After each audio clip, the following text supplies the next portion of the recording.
আসসালামু আলাইকুম রহমতুল্লাহ। আমি Mohammad Rakib Ahmed, founder of learn with Rakib. আজকে আমাদের অ্যাডোব ইলাস্ট্রেটরের 12 নম্বর ক্লাস, যেখানে আমরা শিখব অল অ্যাবাউট স্ট্রোক পার্ট 2। আমরা এর আগের দিন অল অ্যাবাউট স্ট্রোক পার্ট 1 দেখছি, যেখানে আমরা দেখছি একদম স্ট্রোক সম্পর্কে পরিপূর্ণ ডিটেলস। তো আজকে আমরা দেখব যে কোন কোন টুলসের মধ্যে কোন কোন জিনিসগুলোতে বা কোন টুলসের কোন বিষয়টাতে হচ্ছে স্ট্রোক থাকে, মানে স্ট্রোক দিয়ে ওই জিনিসটা তৈরি হয় এবং ওই জায়গাটাতে আমরা স্ট্রোকের ব্যবহার করতে পারি।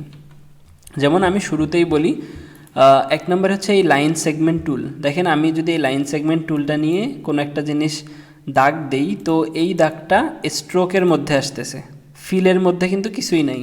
অর্থাৎ স্ট্রোকের আমরা যত ডিটেলস দেখছি সব এই দাগটার মধ্যে অ্যাপ্লাই করা সম্ভব।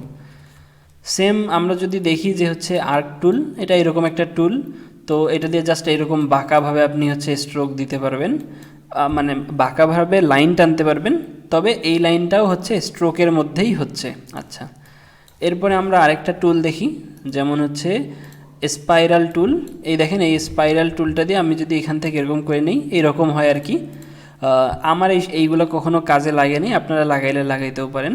তো এটাও কিন্তু স্ট্রোকের মধ্যেই হয়েছে, অর্থাৎ স্ট্রোকের যত ডিটেলস দেখছি, যেমন একটা আমি উদাহরণস্বরূপ বলি, যেমন আমরা স্ট্রোকে দেখছি ডটেড লাইন করা যায়, দেখেন এখানে আমরা ডটেড লাইন করছি, মানে হচ্ছে ড্যাশড লাইন আর কি। আবার আমরা যদি চাই এর মধ্যে হচ্ছে এই যে এখানে হচ্ছে অ্যারো দিতে পারি, যে অ্যারো দিলাম। এরকম স্ট্রোকের আমরা যে ডিটেলসগুলো দেখছি, প্রত্যেকটা ডিটেলস আমরা এই এই টুলগুলোর মধ্যে ইউজ করতে পারবো। ঠিক আছে, এই জিনিসগুলো আমার ওইরকম লাগে না, আপনারা এইগুলোর ডিটেলস দেখে নিন। আচ্ছা, তো আমি এটাকে দেই। আচ্ছা, এই অর্থাৎ আমরা দেখলাম যে এই টুলটার আন্ডারে যতগুলাই টুল আছে, মানে এই সেকশনটার মধ্যে যতগুলো টুল আছে সবগুলাই আমাদের হচ্ছে স্ট্রোকের মধ্যে হয়, অর্থাৎ স্ট্রোকের মধ্যে যত ডিটেলস আছে এইগুলা সেখানে অ্যাপ্লাই করা যাবে। দ্বিতীয়, আমরা এই টুলটার মধ্যে যেই জিনিসগুলো দেখি, যেমন আমরা যদি রেক্ট্যাঙ্গেল টুল নেই, এই রেক্ট্যাঙ্গেল টুল যখন আমরা নিলাম, আমরা কিন্তু চাইলে এটাকে একদম ফিল এবং স্ট্রোকেও রাখতে পারি। তবে আমরা যদি ফিলটা অফ করে দেই, তাহলেও কিন্তু আমরা স্ট্রোকের যত ডিটেলস আছে এখানে অ্যাপ্লাই করতে পারবো, অথবা এটা ফিল এবং স্ট্রোক থাকা অবস্থাতেও আমরা এর মধ্যে স্ট্রোকের যত ডিটেলস আছে সেগুলো আমরা অ্যাড করতে পারবো। আচ্ছা, তো সেমভাবে এইখানে যতগুলো টুলস আছে সবগুলো টুলসের মধ্যেই ফিল স্ট্রোক দুইটাই আছে, অর্থাৎ স্ট্রোক যেই জায়গাটায় থাকবে আমরা সেই জায়গাটাতেই কিন্তু স্ট্রোকের ডিটেলসগুলো অ্যাপ্লাই করতে পারবো। আচ্ছা, তো এতক্ষণ তো আমরা সহজ জিনিসগুলো দেখলাম, এবার আমরা একটু কঠিনে যাব, যে জিনিসটা একটু কঠিন মনে হবে, বাট এটা আস্তে আস্তে কাজ করতে করতে সহজ হয়ে যাবে। দুইটা জিনিস, সর্বপ্রথম হচ্ছে আমাদের এই যে আমরা এখানে গেলে এখানে দেখব পেইন্ট ব্রাশ টুল। আচ্ছা, আমরা পেইন্ট ব্রাশ টুল দিয়ে কি করতে পারি, আমরা পেইন্ট ব্রাশ টুল দিয়ে এইরকমভাবে হচ্ছে দাগ দিতে পারি। ঠিক আছে, আমরা পেইন্ট ব্রাশ টুল দিয়ে এরকম করে দাগ দিয়ে দিয়ে কোনো কিছু একটা বানাইতে পারি। ঠিক আছে, আচ্ছা, তো আমরা কিন্তু পেইন্ট ব্রাশ টুল দিয়ে যেই দাগটাই দেই অথবা যেইভাবেই যা করি না কেন, সেই জিনিসটা কিন্তু স্ট্রোকের মধ্যে হয়। এবং এখানে একটা আমাদের বেনিফিট হচ্ছে এইটা, আমরা কী যেন বলে, পেইন্ট ব্রাশ টুল দিয়ে যেই জিনিসগুলো করব, এই পেইন্ট ব্রাশ টুল দিয়ে আমরা যা কিছুই করব, আমরা যদি এটাকে রাফভাবেও করি, এটা কিন্তু একদম স্মুথ হয়ে বের হবে এবং এটা কিন্তু স্ট্রোকে হবে। অর্থাৎ স্ট্রোকের যত জিনিসগুলো আছে আমরা কিন্তু সেই জিনিসগুলো হচ্ছে এখানে অ্যাপ্লাই করতে পারবো। স্ট্রোক রিলেটেড যত ইনফরমেশন দেখছি সেটা এখানে অ্যাপ্লাই করতে পারবো একদম এই জিনিসগুলোতে। যেমন এটার মধ্যেই ধরেন আমি স্ট্রোকে গেলাম, এখানে ড্যাশ লাইন দিলাম, আবার আমি স্ট্রোকের মধ্যে যাব, যা ধরেন আমি চাচ্ছি যে এর মাথায় আমি একটা অ্যারো দিব, অ্যারো দিতে পারবো। এক কথায় আমি যা যা চাবো আমি কিন্তু এই জায়গাটার মধ্যে সব কিছুই অ্যাপ্লাই করতে পারবো।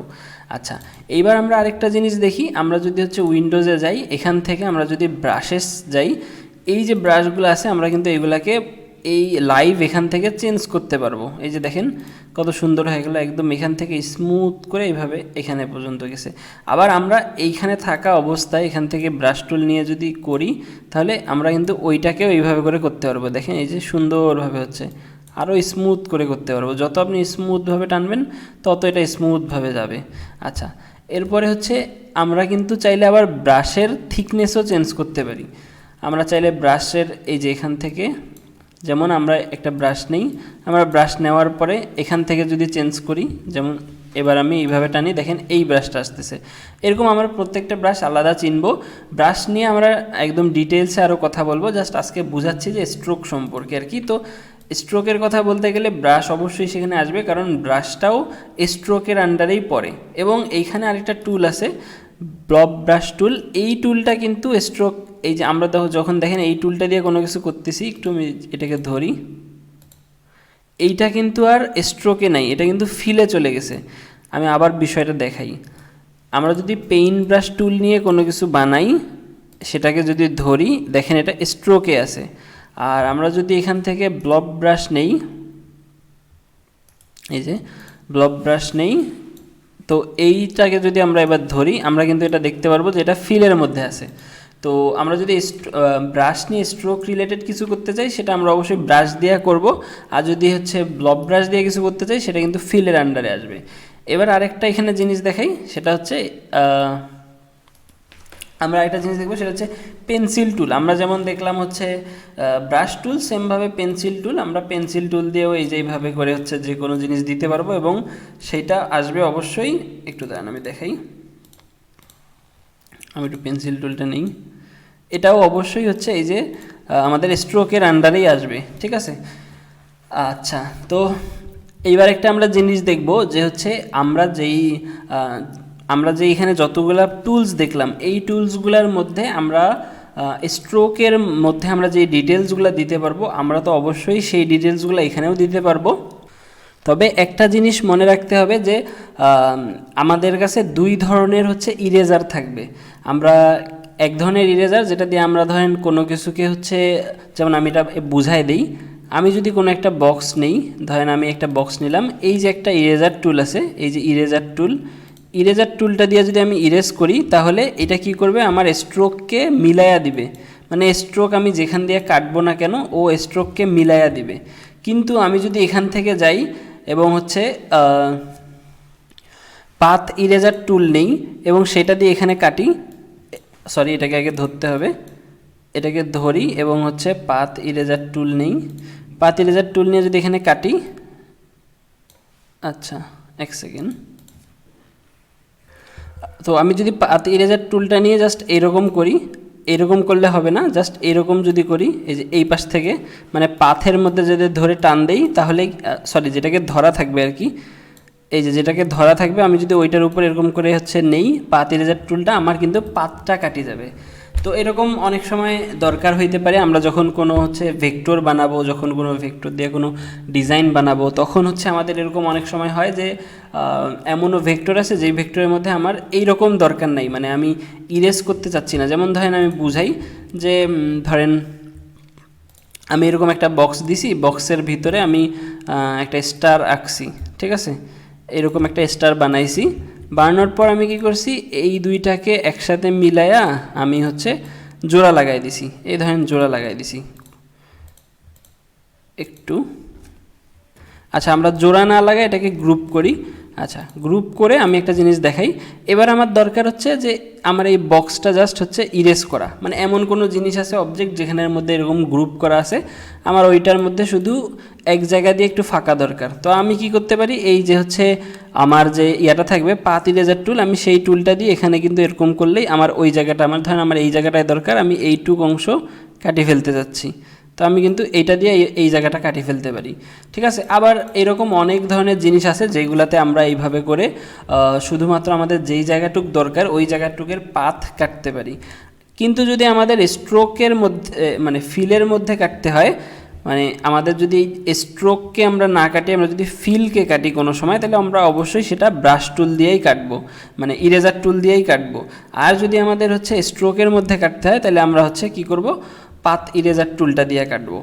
আরেকটা জিনিস, আমরা কোনো একটা যদি হচ্ছে লাইন টুল অথবা হচ্ছে পেন্সিল টুল অথবা ব্রাশ টুল, এই জিনিসগুলো দিয়ে যদি কোনো কিছু বানাই, আমরা কিন্তু সেই জিনিসটাকে, এখানে একটা টুল আছে স্মুথ টুল, আমরা সেই স্মুথ টুলটা দিয়ে স্মুথ করতে পারবো। স্মুথ কীভাবে করব, যেমন ধরেন আমি দেখাই, আমি পেন্সিল টুলটাই নেই, পেন্সিল টুলটা দিয়ে আমি এরকম কিছু একটা বানাইলাম পাহাড়ের মতন। আচ্ছা, এখন আমি চাচ্ছি এটাকে একটু স্মুথ করার জন্যে, গোল করার জন্যে, এই জায়গাগুলোকে একটু স্মুথ। তো আমি জাস্ট ওই যেখানে যেখানে আমার একটু রাউন্ড দরকার বা যেখানে আমার আরও স্মুথ দরকার, যেমন স্মুথ বলতে আমি বোঝাচ্ছি এই জায়গাটা দেখেন রাউন্ড সুন্দর কার্ভ করা, এই জায়গাটা একদম চোক্কা করা। তো আমি চাচ্ছি এই জায়গাটা একটু কার্ভ হোক সুন্দরভাবে, ঠিক আছে, একটু গোল হোক বা এই জায়গাটা একদম চোক্কা না হোক। তো দেখেন এই যে আমি কিন্তু এই স্মুথ টুলটা দিয়ে এই জায়গাটাকে সুন্দরভাবে স্মুথ করে দিতে পারতেছি। আচ্ছা, এখন আরেকটা বিষয়, একটা প্রশ্ন যে হচ্ছে আমরা যে এতগুলা হচ্ছে দেখলাম ব্রাশ বা হচ্ছে পেন্সিল বা এখানে যেই লাইন টুলগুলো আছে এগুলো সবই কিন্তু আমরা দেখলাম স্ট্রোক। তো আমরা যে পেন টুল দিয়ে যে জিনিসগুলো বানাই এইটা কি স্ট্রোক কিনা, এটা সবার কাছে প্রশ্ন। এক সেকেন্ডে ভাবেন। যাই হোক, সবার এতক্ষণে ভাবা শেষ। এটা কিন্তু স্ট্রোক। দেখেন আমি এটা দিয়ে যাই বানাই না কেন, এটা কিন্তু স্ট্রোকের মধ্যেই আছে। তো আমরা পেন টুল দিয়েও যেই জিনিসটা বানাবো আমরা অবশ্যই মনে রাখবো এটা স্ট্রোক, এবং পেন টুল দিয়ে আমরা কোনো কিছু বানানোর পর ওটাকে যদি মিলাই না দিই তাহলে কিন্তু ওটা শুধু ওপেন পাথ থাকবে, কোনো অবজেক্ট হবে না। এখন যদি আমি এটাকে ধরি এটা কিন্তু অবজেক্ট আছে, আর আমি যখন এটাকে ক্লোজ মানে ওপেনই রাখবো, ধরেন আমি যে এটাকে ধরে এইভাবে এইভাবে এইভাবে দিলাম, এটাকে ওপেনই রাখি, এটা কিন্তু কোনো অবজেক্ট হবে না, ঠিক আছে, এটা একদম এক পাশ খোলা আছে। আর এটা কিন্তু আমি একটা অবজেক্ট বানাইছি, ধরেন যে কোনো একটা অবজেক্ট বানায় ফেলতে পারবো এইভাবে যদি আমি ওটার পাথটাকে ক্লোজ করি। আচ্ছা, এটা একটা বিষয় গেল। তো আমরা যেহেতু এইখানে হচ্ছে কয়েকটা দেখছি, আমরা পেন্সিল টুল দেখলাম, স্মুথ টুল দেখলাম, পাথ ইরেজার টুল দেখলাম। তো আমরা এইখানকার আরও দুইটা হচ্ছে টুল সম্পর্কে আজকে জানিয়ে নিব। সেটা হচ্ছে এক নম্বরে শেপার টুল। এটা দিয়ে আমি যাই বানাই না কেন আমাকে একটা শেপ বানাই দিবে, ঠিক আছে। আমি যদি এটা দিয়ে যেরকম একটা জিনিস মানে আমি যেই ধরনের জিনিস হাত দিয়ে তৈরি করব ও আমাকে ওই রকম একটা জিনিস বানাই দিবে, ঠিক আছে। দেখি ছোটোবেলায় শিখছি, ট্রাই করে হয় কি না, হবে না। আচ্ছা, মানে ও যেটা জানে সেটাই বানাবে, মানে ওর কাছে বেসিক কিছু হচ্ছে দেওয়া আছে, ও সেটাই বানাবে, হয় নাই। আমি যদি এইভাবে বানাই তাইলে হবে, এই তো। তো আচ্ছা, এইভাবে করে এই টুলগুলো কখনোই আমার কাজে লাগে নাই আজ পর্যন্ত। শেপার টুল, যাই হোক, এটা জাস্ট জানার জন্য জানিয়ে রাখতে পারেন। এরপরে হচ্ছে জয়েন্ট টুল। জয়েন্ট টুল কি, আমি যদি হচ্ছে কোনো জিনিস এরকম বানাই, যেমন আমি ব্রাশ টুল নেই, লাইন টুল নিলেও হবে, আমি লাইন টুল নিলাম, এরকম তিনটা দাগ দিলাম, দাগ দিয়ে হচ্ছে বা আমি এরকম, আচ্ছা আমি সবগুলোকে ক্লিন করি, ক্লিন করে একটা জিনিস দেখাই, আমি এইরকম দিলাম, দেওয়ার পরে আমি চাচ্ছি যে হচ্ছে এটাকে আমি কি করব, জয়েন্ট টুল দিয়ে জয়েন করব। আমি এই দুইটাকে ধরবো, ধরে জয়েন্ট টুলের দিকে টানবো, ওটা জয়েন হয়ে গেছে। আবার এটাকে ধরবো, টানবো, একটু বেশি টানছি, এটার উপর দিয়ে টানি, আচ্ছা এইখান দিয়ে টানি স্মুথভাবে। এখানে কী হয়েছে, ও আচ্ছা ঠিকই আছে, জাস্ট আমার ছোট করার কারণে ওই জায়গাটা ফাঁকা দেখা যাচ্ছিল। আচ্ছা, এই দুইটাকে টানি, এখান থেকে এই দুইটাকে টানি। আচ্ছা, আমি একটা প্রশ্ন যে হচ্ছে আমি এইখানে ক্লিক না করেই কিভাবে হচ্ছে ইয়াটা পাওয়া যাচ্ছি, যে সিলেকশন টুলটা পাওয়া যাচ্ছে এখানে ক্লিক না করিয়াই, সেটা হচ্ছে আমি যদি কন্ট্রোল মানে যে কোনো টুলে থাকা অবস্থায় আমি যদি কন্ট্রোলে ক্লিক করি আমার অটোমেটিক সিলেকশন টুল চলে আসবে, ঠিক আছে। তো আমি এইখানে থাকা অবস্থাতেই, যে এইখানে থাকা অবস্থাতেই, মানে আমি এই টুলটাতে থাকা অবস্থাতেই, জয়েন্ট টুলটাতে থাকা অবস্থাতেই আমি যদি হচ্ছে এখানে কন্ট্রোলে ক্লিক করি আমার অটোমেটিক এই যে হচ্ছে সিলেকশন টুল আসবে। তো আমি ওই টুলে থাকা অবস্থাতেই আমি এইটা নিলাম এবং কাটিয়ে দিলাম। আচ্ছা, তো আজকে হচ্ছে আমরা মোটামুটি অনেকগুলা টুলস, ছোটোখাটো টুলস দেখলাম এবং হচ্ছে টুলসগুলানের কিভাবে কি করতে হয় সেই জিনিসগুলো দেখলাম। আমরা এই যে ইরেজার টুল, তারপরে হচ্ছে ইরেজার টুল নিয়েও হালকা পাতলা কথা বলছি, বাট ইরেজার টুল এবং হচ্ছে সিজার টুল, তারপরে হচ্ছে নাইফ টুল, এইগুলা নিয়ে আমরা ইনশাল্লাহ পরবর্তীতে বিস্তারিত কথা বলবো। তো আজকে এই পর্যন্তই থাকতেছে, দেখা হবে ইনশাল্লাহ নেক্সট ক্লাসে। আসসালামু আলাইকুম ওয়া রাহমাতুল্লাহ।